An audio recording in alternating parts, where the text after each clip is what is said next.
नमस्कार दोस्तों, मैं Ramdev Kushwaha, director of Ramdev career classes.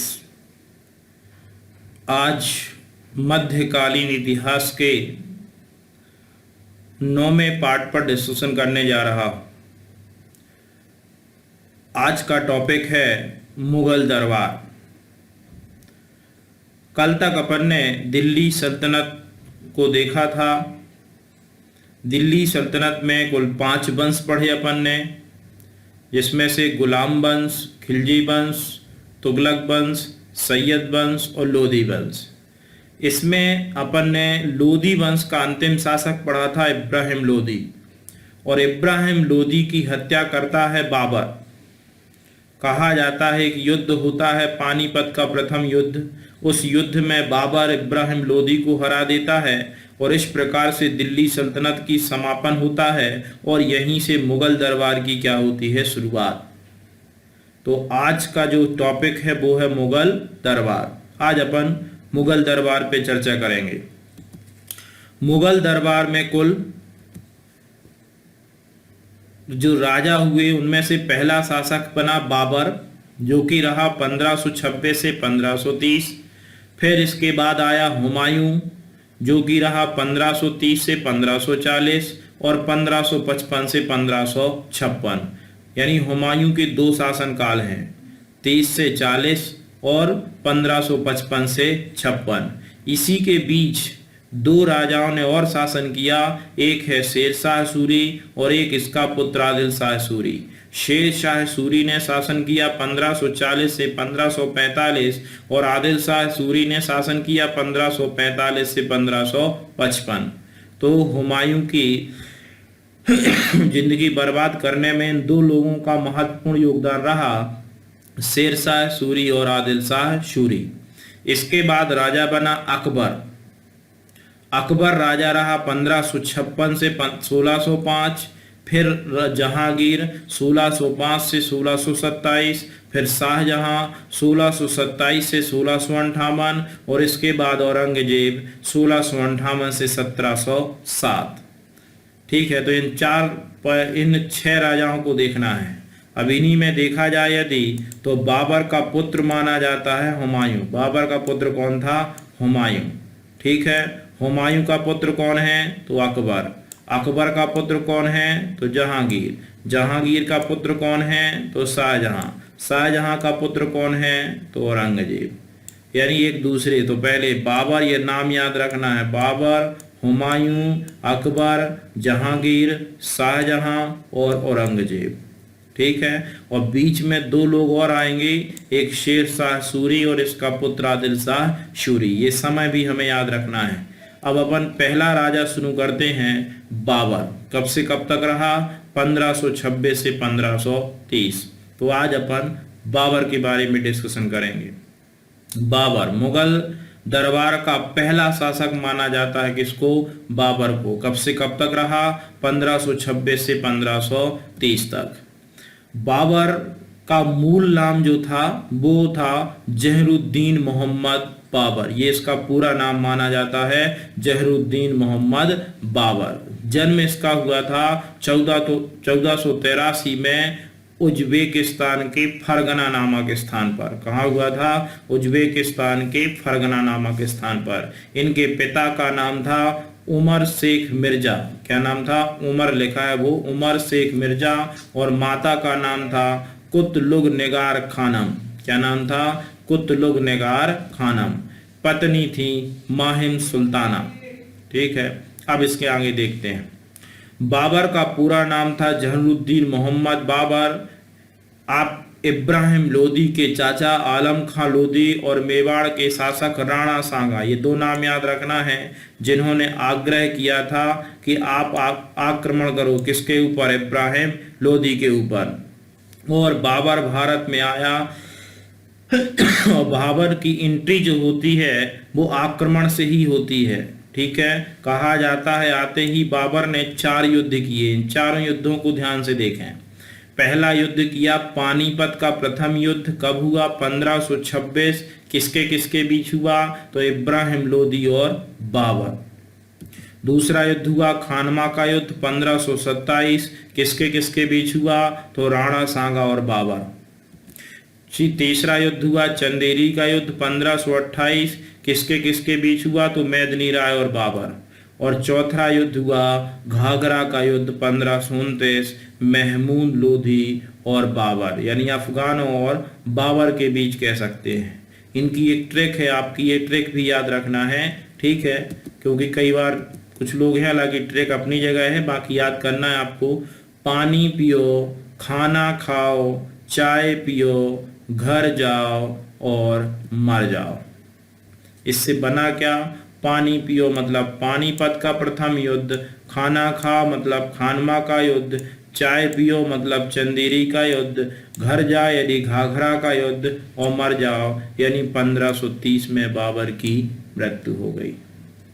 हम इन युद्धों को अपन थोड़ा डिटेल से देखते हैं। पहला युद्ध है पानीपत का प्रथम युद्ध।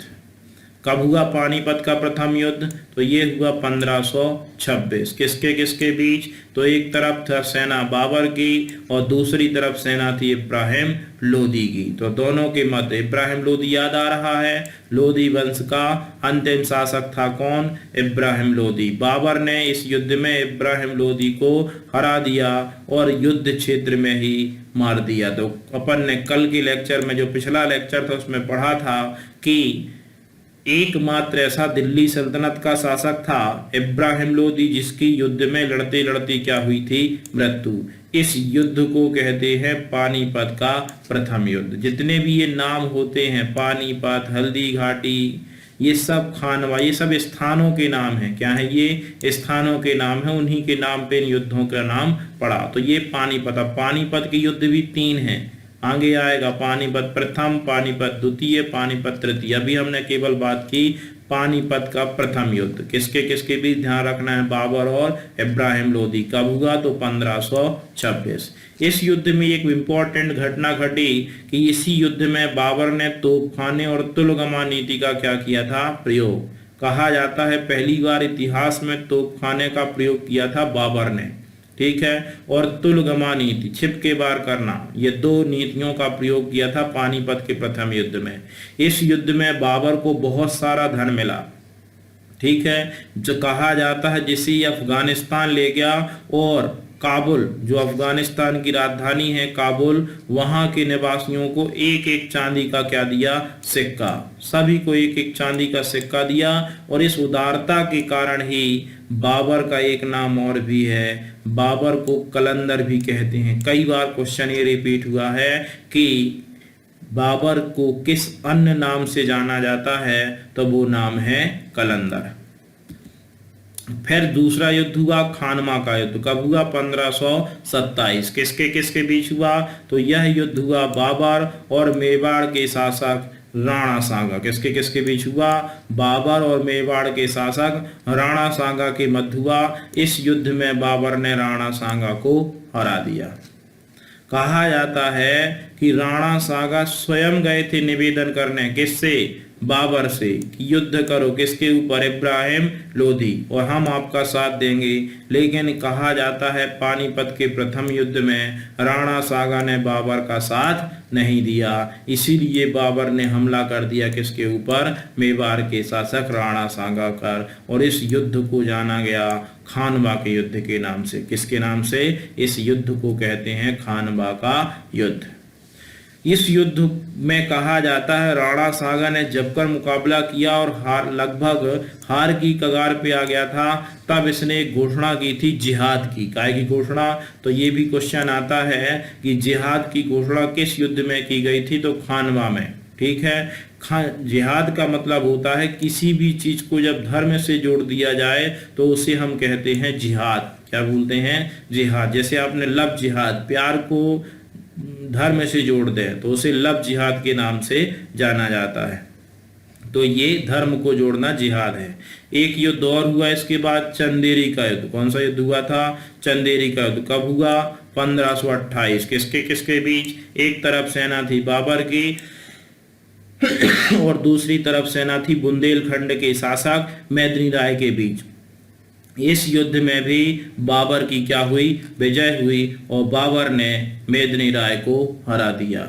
नेक्स्ट एक लास्ट युद्ध और हुआ, घाघरा का युद्ध। कब हुआ ये? 1529 में। किसके किसके बीच? बाबर और अफगानों या महमूद, जो भी आपको याद हो, ये अफगानों और ये लिखा है अफगान शासक, तो अफगानों के बीच, किताबों में लिखा होगा कई किताबों में, अफगानों और बाबर के बीच हुआ। ठीक है, इस युद्ध में भी बाबर की क्या हुई, विजय हुई। इस युद्ध को कहते हैं घाघरा का युद्ध। इन चारों युद्धों को जीतने के बाद कहा जाता है 1530 की बात है। ठीक है, बाबर के 4 पुत्र थे, हुमायूं, अस्करी, हिंदाल। ठीक है, तो ये कई पुत्र थे इसके। कहा जाता है इसका पुत्र हुमायूं क्या पड़ गया, अत्यधिक बीमार पड़ गया। क्या पड़ गया? बीमार पड़ गया।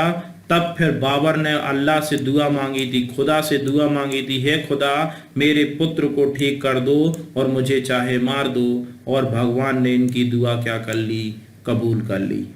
ठीक है, अब इससे हुआ क्या, कहा जाता है जब इनकी दुआ कबूल कर ली तो बाबर की मृत्यु हो गई और पुत्र हुमायूं बच गया। ऐसी कहानी है इसमें। ठीक है, यानी मरना तो बाबर को था, हुमायूं को था, क्योंकि बीमार कौन पड़ा था, हुमायूं, लेकिन मर कौन गया, बाबर। ठीक है, कब मृत्यु हुई, 1530। प्रारंभ में बाबर को आगरा में दफनाया गया। कहाँ दफनाया गया था? आगरा में दफनाया गया था। लेकिन अब एक क्वेश्चन यदि पूछा जाए कि बाद में कहाँ ले गए, तो काबुल ले गया। और वर्तमान में मकबरा भी कहाँ है, तो मकबरा भी आपको याद रखना है। बाबर का मकबरा कहाँ है? काबुल में स्थित है। बाबर का मकबरा कहाँ है? काबुल में स्थित है। बाबर की एक पुस्तक भी लिखी थी, जो कि स्वयं किसने लिखी थी? बाबर ने। बाबर ने एक पुस्तक लिखी थी जिसका नाम था बाबरनामा। क्या नाम है? बाबरनामा, या इसी का दूसरा नाम है। ये 2 पुस्तकें नहीं, एक ही के पुस्तकों के 2 नाम हैं। उसी को कहते हैं बाबरनामा और उसी को कहते हैं तुजुक-ए-बाबरी। कौन सी भाषा में लिखी गई? तो ध्यान रखना है, तुर्की भाषा में। ठीक है, लिखी गई। बाद में इसका अनुवाद अकबर के शासनकाल में हुआ था। कौन सी भाषा में? अंग्रेजी में। ध्यान रखेंगे, अकबर के शासनकाल में अनुवाद। तो 3 पॉइंट हो गए कि पुस्तक का नाम क्या है? बाबरनामा। कौन सी भाषा में लिखी गई? तो याद रखना है, तुर्की भाषा में लिखी गई। फिर बाद में अकबर के शासनकाल में इसका अनुवाद किया। अंग्रेजी में किसने किया? तो नाम उस व्यक्ति का है बेब्रिज महोदय। क्या नाम है? बेब्रिज। जो कहा जाता है दूसरी एक और भाषा में अनुवाद हुआ था, फारसी में अनुवाद किया था अब्दुल रहीम खाना। तो 2 भाषाओं में अनुवाद बाद में हुआ था, अंग्रेजी में और फारसी में। ध्यान रखेंगे यहाँ हमें, ये बहुत बहुत इम्पोर्टेंट है। यदि पूछा जाए कि बाबरनामा लिखी किस में गई थी, तो तुर्की में। लेकिन यदि पूछा जाए कि मुगलों की राजभाषा क्या है, तो मुगलों की राजभाषा तुर्की नहीं थी, मुगलों की भाषा थी क्या? फारसी। ध्यान रखना, ये क्वेश्चन कई बार आया है। लोग तुर्की लगा देते हैं, तुर्की नहीं है, उनकी राजभाषा थी कौन सी? फारसी। बाबर कहा जाता है, बाबर बाग बगीचे और झरनों का बहुत ज्यादा क्या था? प्रेमी। क्वेश्चन आता है ये कि कौन सा मुगल शासक बाग बगीचे झरने या का अत्यधिक प्रकृति प्रेमी माना जाता है? वो है कौन? बाबर। आगे आएंगे अपन, इसके बाद प्रैक्टिस करेंगे। क्वेश्चन आपको बता दिया जाएगा, इन्फॉर्म कर दिया जाएगा कि कब प्रैक्टिस पेपर लगेगा।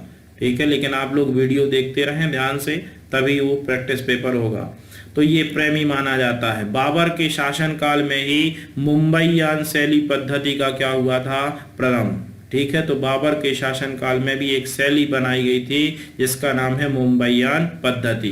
बाबर के शासनकाल में एक व्यक्ति है अब्दुल बकी। कौन है? अब्दुल बकी नामक व्यक्ति ने अयोध्या में बाबरी मस्जिद, आज आपको बहुत विवादित दिखती है, कौन सी मस्जिद? बाबरी मस्जिद। इसका निर्माण हुआ था बाबर के शासनकाल में। और किसने निर्माण करवाया था? तो अब्दुल बकी। ध्यान रखेंगे, बाबरी मस्जिद ये बहुत ज़्यादा इम्पोर्टेंट है। जी हाँ, ये तय था कि पहले वहाँ पे मंदिर था, मंदिर गिरा के क्या बनवाई गई थी? मस्जिद। और आज इसके साक्षात प्रमाण भी हमें मिल रहे हैं, क्योंकि जब मंदिर निर्माण हो रहा है तो खुदाई के दौरान ये मंदिर के सारे प्रमाण हमें वहाँ पर मिले हैं। तो ये भी याद रखना है। नेक्स्ट, कहा जाता है बाबर की मृत्यु के बाद, जब बाबर की मृत्यु हो गई 1530 में, तो इसके बाद इसका पुत्र राजा बना था और उस पुत्र का नाम था हुमायूं। तो इसके बाद दिल्ली की गद्दी पर कौन बैठा? हुमायूं। ठीक है, इसके आगे अपन चर्चा कल करेंगे। कल अपन पढ़ेंगे हुमायूं का पुत्र बाबर का पुत्र हुमायूं। Thank you.